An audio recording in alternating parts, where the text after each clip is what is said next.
चलो, तो D vector equal to दे रखा है B vector minus a vector. तो कैसे करेंगे? डी वेक्टर जो है वो है B vector minus a vector. Minus a vector को इधर ले आएंगे तो ए वेक्टर प्लस डी वेक्टर हो जाएगा। ठीक है, ए वेक्टर प्लस डी वेक्टर हो गया हमारा।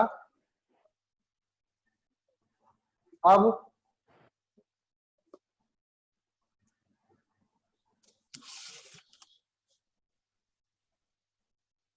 दो मिनट रुकना। ए वेक्टर और बी वेक्टर परपेंडिकुलर है एंड ए वेक्टर का मैग्नीट्यूड बी वेक्टर के मैग्नीट्यूड के बराबर। ए वेक्टर आपका इस तरफ, बी वेक्टर आपका ये।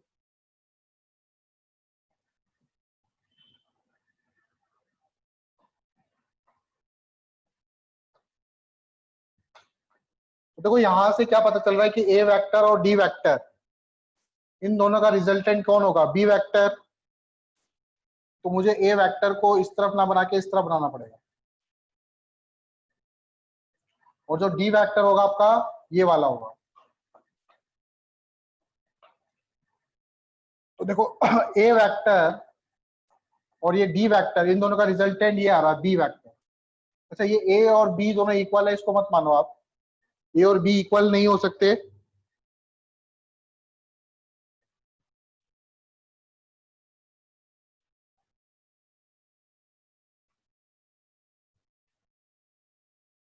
तो बी का मैग्नीट्यूड निकालना है मुझे।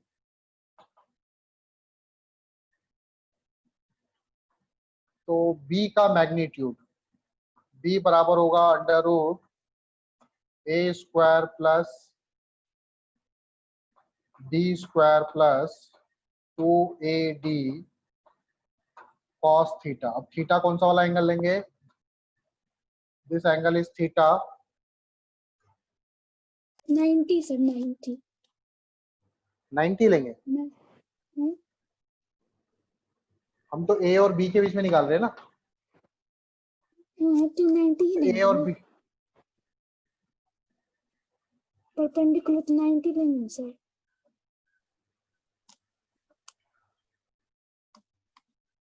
D vector equal to b vector minus a vector. D equal to दे रखा आपको 25। ए वेक्टर इक्वल टू, लेकिन यहां से रिजल्टेंट क्या हो रहा है? यहां से आपका रिजल्टेंट आ रहा है ए वेक्टर प्लस, यहां से रिजल्टेंट क्या आ रहा है? ए वेक्टर प्लस डी वेक्टर, मतलब बी वेक्टर जो है वो रिजल्टेंट है। B vector work as a resultant, B vector resultant की तरह काम कर रहा है। ए और डी बराबर है, ठीक है। सॉरी, ए वेक्टर ए और बी वेक्टर का बी जो है रिजल्टेंट है ना, तो बी देखो करते हैं जो भी आएगा रिजल्ट। मैंने क्या लिखा था यहाँ पे? ए और बी बराबर है ना। हाँ, चलो देखते हैं जो भी आंसर आएगा, देखते हैं गलत जो भी आएगा। तो बी यहाँ पे क्या लिखेंगे? ए का स्क्वायर प्लस डी का square plus 2AD cos theta. ठीक है, थीटा ये वाला एंगल लेंगे, ना कि ये वाला। 90 नहीं लेना आपको, है ना। ए और डी वेक्टर के बीच में कितना एंगल बन रहा है? अब बी और ए दोनों बराबर है, तो जहां पर बी है वहां पर भी ए लिख सकता हूं। मैंने ए लिख दिया यहाँ पे, इसको भी ए का स्क्वायर कर दो, रूट हटा दिया, ए का स्क्वायर हो गया इधर भी। D square plus 2AD। Sir D square को 25 का स्क्वायर लिख सकते हैं ना? हाँ हाँ, उसको लिखेंगे अभी, 25 करेंगे। तो इधर भी ए स्क्वायर, इधर भी ए स्क्वायर, तो ए स्क्वायर से ए स्क्वायर कैंसिल। ठीक है, तो यहां से क्या आ जाएगा? 2AD cos theta equal to minus D square. तो एक डी से एक डी कैंसिल हो गया, तो 2A cos theta equal to आया माइनस का डी। और डी आपका कितना है? 25। तो डी 25 है। तो 2A cos थीटा मेरे पास होगा -25/2। यहाँ से a cos थीटा निकलेगा मेरे पास -25/2। अब मेरे पास यहाँ पे a निकल गया है, तो बी थीटा भी वही मुझे होगा। निकालना है। a कहाँ निकला? a cos थीटा निकला हमारा। अच्छा हाँ हाँ हाँ। a cos थीटा ही निकला है हमारे पास, b नहीं निकला है। अब यहाँ पे दो वेरिएबल है, इक्वेशन एक ही है हमारे पास, कैसे सॉल्व करें इसको?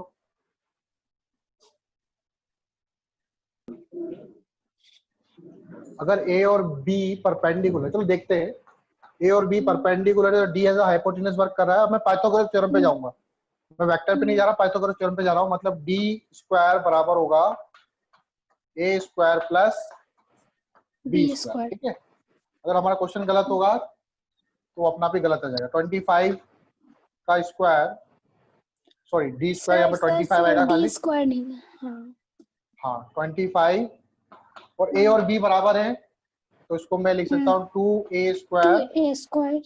हाँ रूट।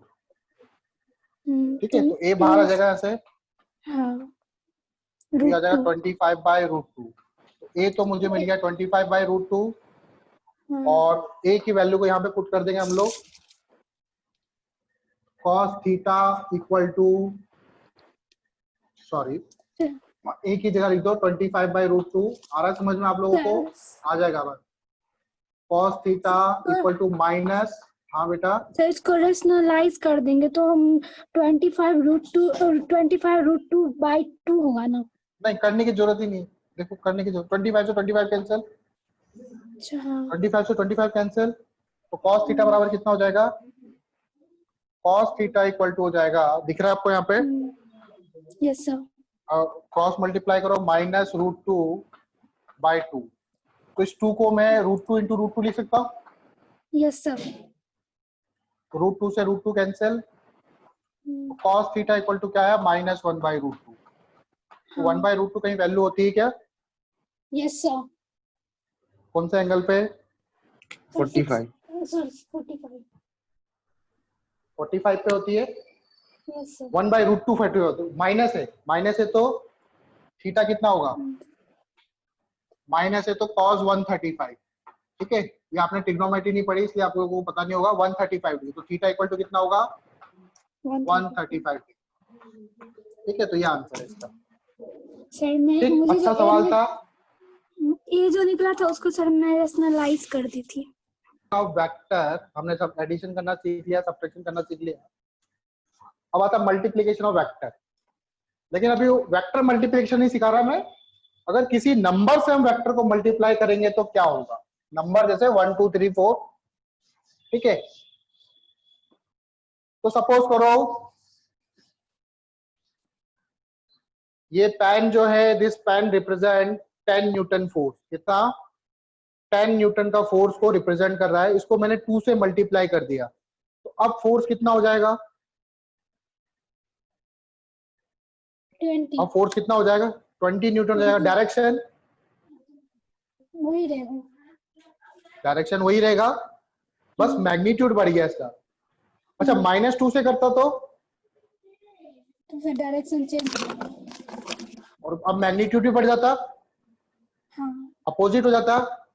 हाँ ठीक है, तो किसी वेक्टर को अगर हम किसी नंबर से मल्टीप्लाई करें, टॉपिक डाल दो आप, multiplication of vector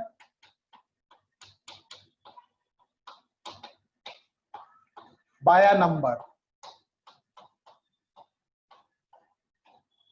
by a number. किसी नंबर से अगर हम मल्टीप्लाई करें, सपोज करो मेरे पास ए वेक्टर है तो मैंने बी वेक्टर बनाया, अगेन वो वेक्टर ही बनेगा मल्टीप्लाई करने के बाद, तो ये के टाइम्स हो जाएगा। जैसे 2 से मल्टीप्लाई करो तो 2 टाइम्स, 3 से मल्टीप्लाई करो 3 टाइम्स, उसी तरह से के से मल्टीप्लाई करोगे तो के टाइम्स। अब ये के पे डिपेंड करता है कि अगर पॉजिटिव हुआ तो B vector and A vector, B vector become, ऐसे लिखो, जो बी वेक्टर होगा become K times of A vector. B vector जो होगा वो के टाइम्स होगा, दूसरा B vector and A vector are in same direction, दोनों की डायरेक्शन क्या होगी, सेम होगी, अगर पॉजिटिव नंबर से मल्टीप्लाई हुआ तो। अगर वो नंबर नेगेटिव हुआ तो क्या होगा, अगेन बी वेक्टर जो होगा become k times, again k times होगा ये ऑफ ए वेक्टर, एंड अब b और a की डायरेक्शन क्या होगी, अपोजिट होगी। b vector and a vector are in opposite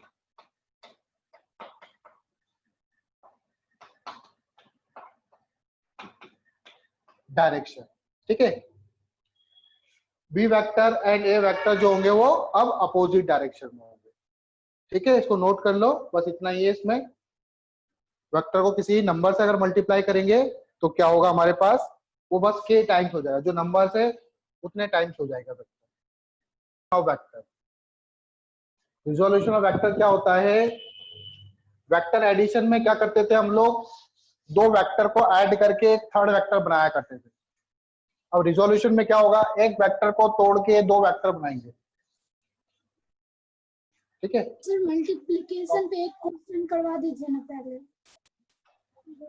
multiplication पे क्या क्वेश्चन, उसको 2 से मल्टीप्लाई कर रहा हूं, अभी इस रिजोल्यूशन की बात कराऊंगा ना, रिजोल्यूशन की बात कराऊंगा। रिजोल्यूशन ऑफ वेक्टर, तो देखो वेक्टर एडिशन में क्या होता था, एक वेक्टर ये है, एक वेक्टर ये है, ए वेक्टर और बी वेक्टर, दो वेक्टर होते थे, इनका रिजल्टेंट होता था ये सी वेक्टर, जो भी आर वेक्टर आप लिखते थे। तो दो वेक्टर से आप एक वेक्टर बनाते हैं। रिजोल्यूशन ऑफ वेक्टर में क्या होगा, आपको एक वेक्टर दे रखा है ऐसे, ये y एक्सिस दे रखी है और ये आपको x एक्सिस दे रखी है। ये जो a वेक्टर है, मान लो कोई वेक्टर है, ये x एक्सिस से एंगल बना रहा है थीटा। अब मुझे बताओ ये जो वेक्टर है ये x डायरेक्शन में है या y डायरेक्शन में है या दोनों डायरेक्शन में है। ए वेक्टर की डायरेक्शन किस तरफ है, x की तरफ है, y की तरफ है या दोनों की तरफ बोलोगे आप? दोनों की तरफ सर, दोनों की तरफ। दोनों की तरफ, दोनों की तरफ डायरेक्शन होगी। तो देखो a का कुछ पार्ट x की तरफ है और कुछ पार्ट y की तरफ है, तो कैसे निकालोगे, देखो पार्ट, हम यहां से क्या करेंगे, एक परपेंडिकुलर डालेंगे। आप चाहो तो यहाँ पे नाम भी लिख सकते हो, o, इधर लिख दो a, इधर लिख दो b, ठीक है। अभी ये देखते हैं इस ट्राइंगल में, देखो इन ट्राइंगल OBA या OAB, this will act as a perpendicular or this vector is act as a hypotenuse. तो AB upon OA, AB perpendicular upon hypotenuse क्या हो जाएगा हमारा, साइन थीटा। AB मुझे निकालना है, OA मुझे पता है, OA क्या है, OA कुछ भी नहीं, A वेक्टर का मैग्नीट्यूड है। AB divided by small a, क्योंकि ये a वेक्टर मैग्नीट्यूड को हम ऐसे डिनोट करते हैं, या तो फिर आप ऐसे लिख दो a वेक्टर का मैग्नीट्यूड, जैसी आपकी मर्जी, into sine theta, cross multiply कर दो, तो AB बराबर कितना आ जाएगा यहाँ से, a वेक्टर का मैग्नीट्यूड इनटू साइन थीटा। यहां तक बात क्लियर है? तो मेरे पास AB आ गया, जो परपेंडिकुलर है वो आया a sine theta. Similarly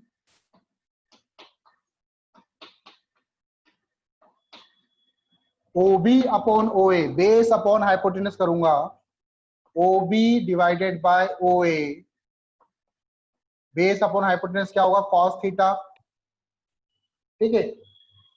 again OA की जगह मैं क्या लिख सकता हूं, इस बार मैं A लिख देता हूं, ठीक है। आपने A वेक्टर लिखा, मैं खाली A लिखूंगा, ठीक है। बार बार वेक्टर बनाओ, मोड बनाओ, तो खाली A लिख दो तो भी मैग्नीट्यूड को रिप्रेजेंट करता है। तो OB इक्वल टू क्या हो जाएगा, A cos थीटा, ठीक है। OB हमारा निकल गया A cos थीटा और AB हमारा निकल गया A sin थीटा। तो इस A वेक्टर का इस तरफ पार्ट कितना आया, A sin थीटा, कितना पार्ट आया, A sin थीटा, और सॉरी ए साइन थीटा नहीं, ये होगा ए साइन थीटा ये होगा और ये होगा आपका ए कॉस थीटा। अब देखो यहाँ पे अगर मैं इसको रेक्टेंगल मान लूं और ये बी है तो ये डी लिख देता हूं इधर, तो ये वाली जो साइड है ये भी बराबर होगी, तो ये ओडी जो होगा आपका, ये आपका ए साइन थीटा होगा। आई बात समझ में? ये ए साइन थीटा है तो ये भी ए साइन थीटा होगा क्योंकि रेक्टेंगल बन रहा है ये। तो देखो अगर मैं अभी आपको खाली मैग्नीट्यूड मिला है, क्या मिला है? मैग्नीट्यूड, ए कॉस थीटा और ये ए साइन थीटा। ए कॉस थीटा एक्स की तरफ है और ए साइन थीटा आपका वाई की तरफ है। अगर इन दोनों वेक्टर को मैं सम करूं, अगर मान लो इनको वेक्टर मान लेता हूं, मैं क्या मान लेता हूं? ए कॉस थीटा को वेक्टर मान लेता हूं और ए साइन थीटा को वेक्टर मान लेता हूं, दोनों के बीच में एंगल 90 डिग्री है, तो उन दोनों का रिजल्टेंट ये ए वेक्टर ही आएगा। उन दोनों का रिजल्टेंट ये ए वेक्टर ही आना चाहिए। ठीक है, तो मैं ए वेक्टर को कैसे लिख सकता हूं? ए वेक्टर का रिजल्टेंट वेक्टर है तो ए कॉस थीटा, अब ये वेक्टर नहीं है, इसको वेक्टर कौन बनाएगा? Unit vector. तो एक्स की तरफ यूनिट वेक्टर क्या होता है? आई कैप, और वाई की तरफ यूनिट वेक्टर क्या होता है? जे कैप। ठीक है, वीडियो देख लेना पुरानी वाली, मैंने बता रखा है एक्स और वाई की तरफ, हम एक्स की तरफ लेते हैं आई कैप यूनिट वेक्टर और वाई की तरफ यूनिट वेक्टर लेते हैं जे कैप। तो ए कॉस थीटा आई कैप प्लस ए साइन थीटा जे कैप। तो इस तरह से हम ए वेक्टर को तोड़ेंगे, इसे बोलते हैं रेक्टेंगुलर कंपोनेंट में ब्रेक करना। क्योंकि ये रेक्टेंगल बन रहा है तो मैंने वेक्टर को कैसे ब्रेक किया, इसे ये जो ए कॉस थीटा है और a sine theta that are the rectangular components of A vector. ये ए वेक्टर के रेक्टेंगुलर कंपोनेंट्स है। ये बात क्लियर हुई? किसी को डाउट है पूछ लो। तो यहाँ पर ये जो थीटा एंगल बना रहा था, ये थीटा एंगल किससे बना रहा था? ये थीटा एंगल एक्स से बना रहा था। अगर ये थीटा एंगल वाई से बनाता तब क्या लिखता मैं?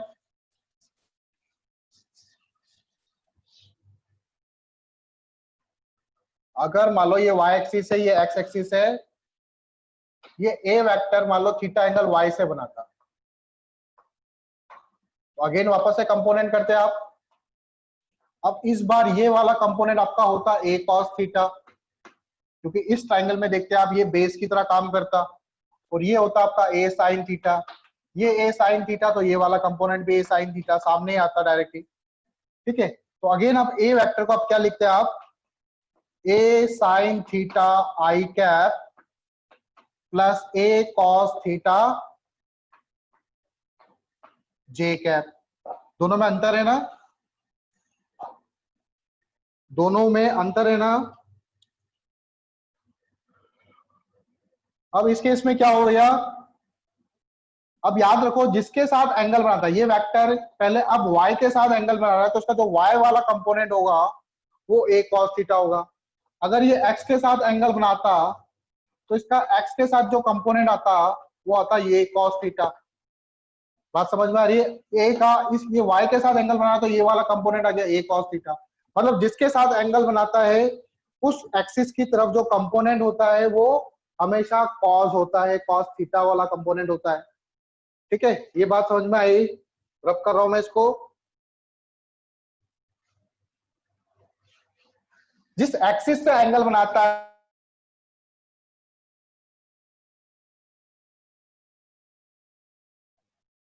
मान लो एक वेक्टर है, अब देखो एक्स एक्सिस और वाई एक्सिस आपके ऊपर डिपेंड करता है। मान लो ये एक्स एक्सिस है, इस एंगल से बना रहा है अल्फा।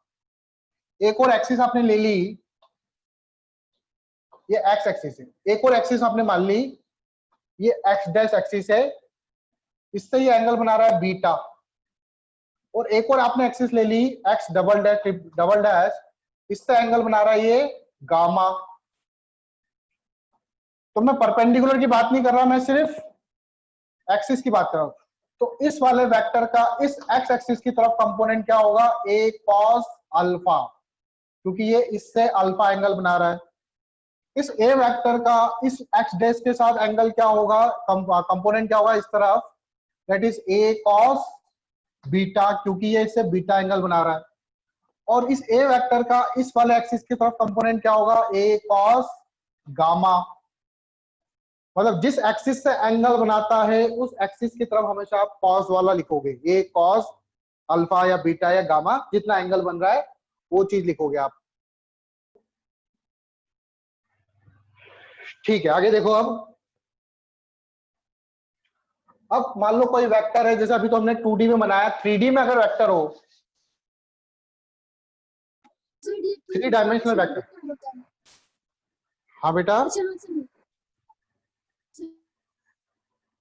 आपकी आवाज नहीं आ रही, थोड़ा सा जोर से बोलो या फिर माइक पास में लेके बोलो। 2D और 3D क्या होता है? 2D और 3D क्या होता है? 2D जिसमें केवल 2 डायमेंशन होती है, खाली x होगा और y होगा, z नहीं होता, z एक्सिस नहीं होगी, तो उसे बोलेंगे 2D।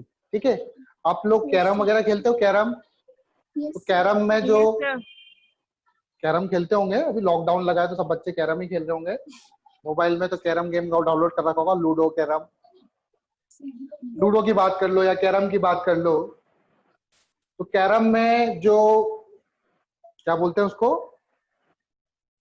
पक्स बोलते हैं शायद, ठीक है, इंग्लिश में पक्स बोलते हैं उसको। जो गोटियां होती है वो केवल ऐसे ऐसे ही मूव करती है, ऊपर की तरफ जाती है क्या हवा में? हाँ, अच्छा शॉट मारोगे तो ऊपर भी जाएगी वो, लेकिन ऊपर नहीं करना हम लोग, ठीक है, ज्यादा तेज नहीं मारना। तो वो केवल ऐसे इस तरह हॉरिजॉन्टल प्लेन में ही वाइब्रेट कर रही है, मूव कर रही है, ऊपर नहीं जा रही। तो ये एक प्लेन हुआ, एक्स वाई प्लेन। अगर वो ऊपर भी जाती तो हम बोलते हैं वो 3D में मूव कर रही है। ठीक है, हम लोग भी जो है जो चलते हैं वो 2D में चलते हैं, हम वो लोग ऊपर उड़ थोड़ी पाते हैं। हाँ, जो चिड़िया है, जो पक्षी है, या मक्खी ले लो कोई, या मच्छर ले लो, तो वो उड़ भी सकता है और नीचे भी चल सकता है, दोनों कर सकता है, तो वो 3D में मूव कर सकता है। कुछ बात आई समझ में, 2D और 3D के बीच में अंतर? ठीक है, तो 3D में वेक्टर है कोई, इस तरफ x, इस तरफ y, 2 एक्सिस बन गई, और एक एक्सिस आपकी बाहर की तरफ। तो बाहर की तरफ तो मैं ड्रॉ नहीं कर सकता, यहाँ पे पॉसिबल नहीं है, तो मैं इसको ऐसे ड्रॉ कर रहा हूं। ठीक है, एक्स वाई जेड, आपके दीवार का कोई कोना देख लेना जहां पर 3 दीवार मिल रही है, जहां पर 3 दीवार मिल रही है, एक सामने वाली दीवार, एक फ्लोर, और एक ये इधर साइड वाली दीवार, मेरे पीछे वाली दीवार। तो इस तरह का कोना आप सबके घर में होता ही है, जहां पे 3 दीवार मिलती है। तो ये x नीचे जो होगी वो x होगा, ये वाला y होगा, और जो बाहर की तरफ जो दीवार आ रही है वो z होगा आपका। ठीक है, तो यहाँ पर कोई वेक्टर मैंने बनाया ऐसे करके, ये तीनों से बना रहा है एंगल। ये x एक्सिस से एंगल बना रहा है अल्फा, y एक्सिस से एंगल बना रहा है बीटा, और z एक्सिस से एंगल बना रहा है गामा। अब मेरे को इसको कंपोनेंट में ब्रेक करना है। ठीक है, तो मैं कैसे इसको कंपोनेंट ब्रेक करूंगा? a बराबर, मुझे पता है कि इस a वेक्टर का x की तरफ कंपोनेंट क्या होगा, a cos alpha I cap होगा। आई कैप क्यों लिखा मैंने? क्योंकि x की तरफ। इस a का y की तरफ कंपोनेंट क्या होगा, और y से कितना एंगल बना रहा है, बीटा। या तो आप a sin 90 भी लिख सकते हो, सॉरी a sin अल्फा भी लिख सकते हो, लेकिन मैं क्या लिखूंगा, a cos बीटा लिखूंगा, j कैप प्लस, अब ये z से कितना एंगल बना रहा है, a cos gamma k cap. इस तरह से हम 3D वाले वेक्टर को भी तोड़ सकते हैं। cos alpha, cos beta and cos gamma,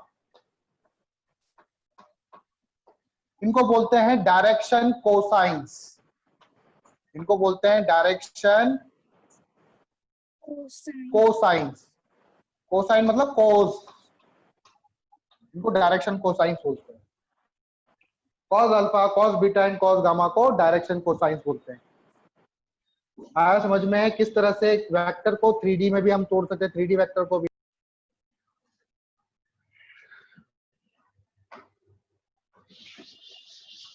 तो जनरली हम लोग 3D वेक्टर तो वैसे कम ही लेंगे, हम 2D वेक्टर ही ज्यादा यूज करेंगे। तो मान लो कोई वेक्टर है, ये ए वेक्टर, ये एंगल मान लो थीटा है। अब मुझे ये ए वेक्टर दे देगा, ठीक है। वैसे मेरे को पता है कि इस तरफ कंपोनेंट क्या होता है, ए कॉस थीटा होता है। मैंने मान लिया इस तरफ वाला कंपोनेंट है ए एक्स और ये वाला कंपोनेंट है ए वाई। तो आप ए वेक्टर को कैसे लिखोगे, आप ए वेक्टर को लिखोगे A X I cap plus A Y J cap.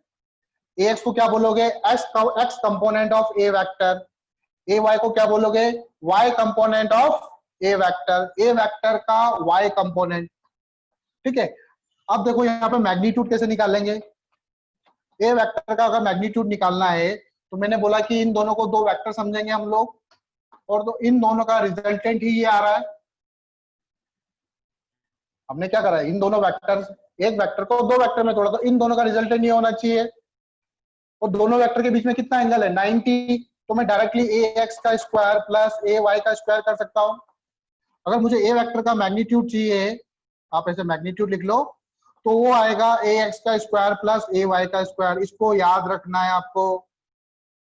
अगर कोई भी वेक्टर दे रखा है तो उसका मैग्नीट्यूड कैसे निकालोगे, एक्स कंपोनेंट का स्क्वायर प्लस वाई कंपोनेंट का स्क्वायर। अब कई बार पूछे थे वो कितना एंगल बना रहा है, तो tan थीटा बराबर क्या होगा, देखो tan थीटा, ये ए वाई है तो ये भी ए वाई होगा क्योंकि रेक्टेंगुलर है, a y upon a, perpendicular upon base. तो tan थीटा बराबर क्या हो जाएगा, a y divided by a x. तो ये भी काफी इंपॉर्टेंट है, आपको एंगल निकालना आना चाहिए। अगर आपको कोई वेक्टर दे रखा है तो आप उससे एंगल भी निकाल सकते हो। देखो क्वेश्चन कैसे, सपोज करो मैंने पूछा, मुझे कोई वेक्टर दे रखा है ए vector which is equal to 2i cap plus √2 j cap, sorry √2 नहीं, √2i cap plus 2j cap. कोई वेक्टर दे रखा है मुझे √2i cap plus 2j cap, मुझे इसका मैग्नीट्यूड निकालना है। तो मैग्नीट्यूड कितना हो जाएगा इसका, ए वेक्टर का मैग्नीट्यूड, एक्स कंपोनेंट कितना है √2, एक्स कंपोनेंट कितना है √2 का स्क्वायर प्लस वाई कंपोनेंट कितना है 2 का स्क्वायर। तो सॉल्व करोगे कितना आएगा, √2 का स्क्वायर 2 हो जाएगा और 2 का स्क्वायर कितना हो जाएगा 4, 2 का स्क्वायर कितना हो जाएगा 4, 4 प्लस 2 कितना हो जाएगा √6। तो ए वेक्टर का मैग्नीट्यूड आएगा कितना, √6। और मुझे पूछा कितना एंगल बना रहा है एक्स एक्सिस से, तो tan थीटा बराबर क्या होगा, y component divided by x component. तो 2 डिवाइडेड बाय √2, √2 से √2 कट जाएगा तो √2 बचेगा आपका। तो थीटा बराबर क्या हो जाएगा, tan इनवर्स, देखो थीटा को अगर लिखना तो tan इनवर्स √2 लिखते हैं हम लोग ऐसे करके। तो ये आपका एंगल हो जाएगा। आया समझ में। तो अगर हमको इस फॉर्म में दे रखा है तो हम लोग उससे मैग्नीट्यूड निकाल सकते हैं और उसका एंगल निकाल सकते हैं। ये काफी इंपॉर्टेंट है।